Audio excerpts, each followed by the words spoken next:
Hey, I wanted to explain something before I get into sort of blindfolded, trying to get through this part of the game.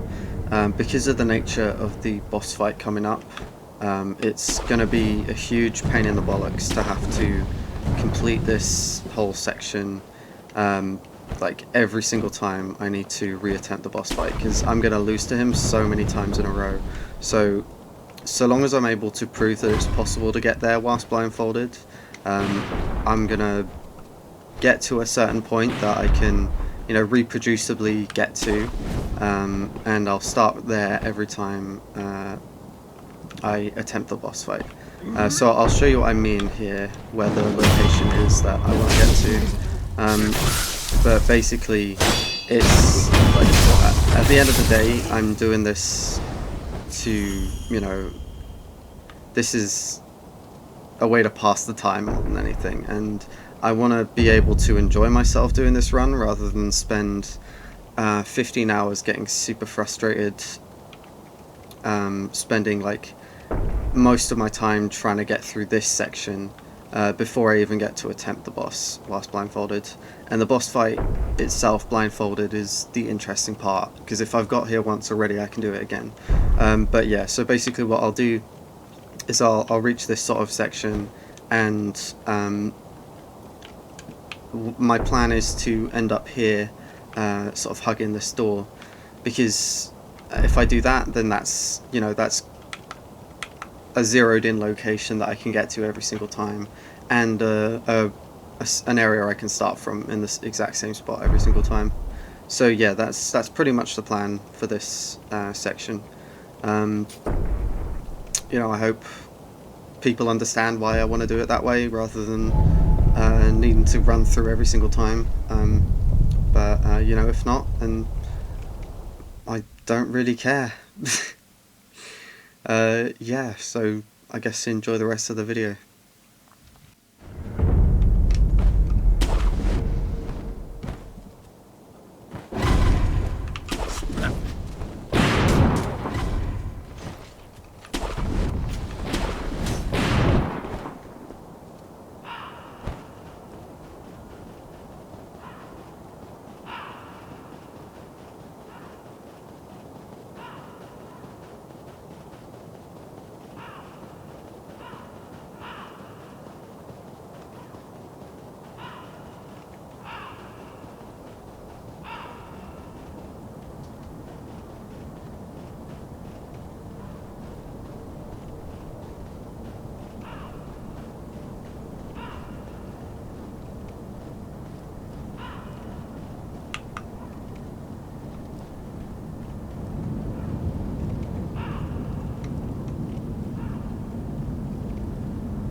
Awesome.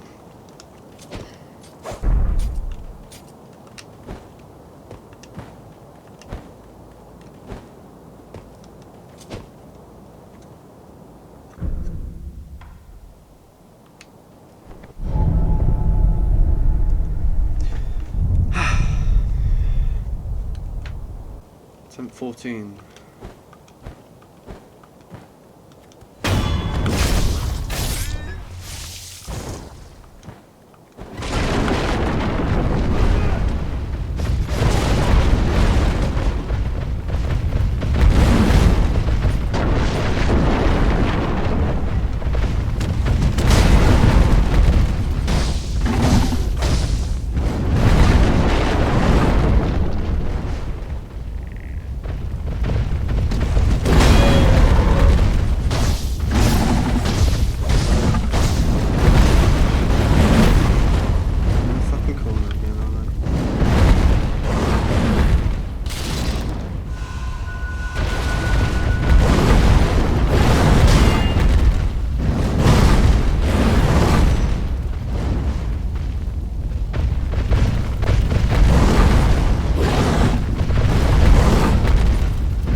That did not feel earned at all.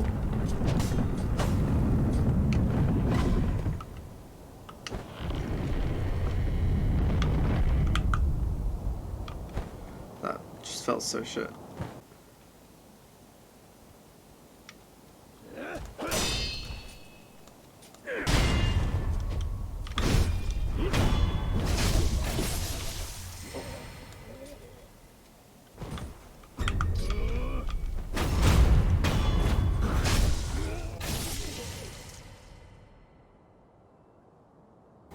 That boss is just the worst thing I've had to deal with so far. It's basically a more condensed version of what made Snake's Way so difficult and painful to get through, because once you reach a certain point there's just stuff that's outside of your control, and that's pretty much all that boss was. It's just there's a small amount I can do to manipulate what he does, but sometimes he'll just choose to do something different, and then once he does a different attack, it's suddenly so much harder to get him to do the one that I actually need him to. I don't understand how I did that. But you know, whatever, I'll fucking take it. GENICHIRO, here we come. Fuck's sakes, man. What a piece of shit.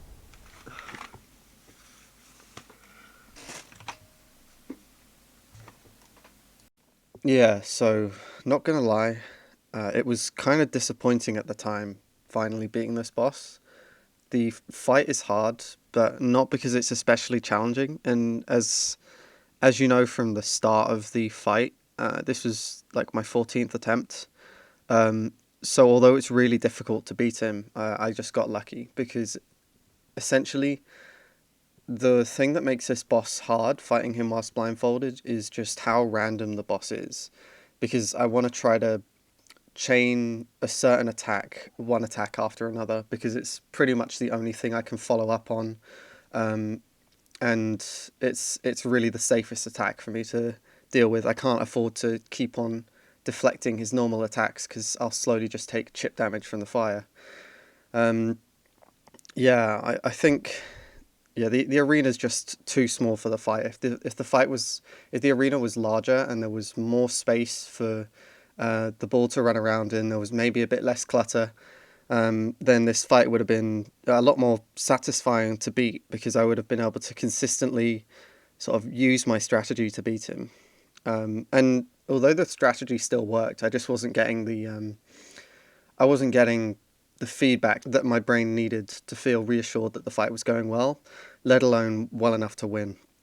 It didn't feel like at any point my strategy was working properly because I could always hear the ball pretty close to me, when the idea is to run far enough away that the ball sounds distant. But that comes with its own problems as well because if I try to run away so that it's safe enough, then I'm likely to either run into a corner or just into any wall and not make as much distance as I want, which is what happened here a lot. Um, or if I run too far away, it'll just unlock my camera, and that could be really problematic if that did happen. But yeah, it surprised me with being a lot more doable than I thought it was going to be. Um, don't get me wrong, it was still complete and utter ass. But there was an actual strategy to being able to beat it, which I didn't think there was going to be. I was really worried that the fight was just going to be just a whole load of random bullshit. And whilst it was, there was stuff I could manipulate in the end. At the moment, I'm currently a shrine in towards getting to GENICHIRO, so hopefully it shouldn't be too much longer before we get to what will hopefully be one of the more fun fights in this whole run. Don't know where I'm going to go after that, since there's 3 different routes for me to take, but I guess I'll leave that as, future problems for future me. But yeah, thanks for watching, I guess. Bye.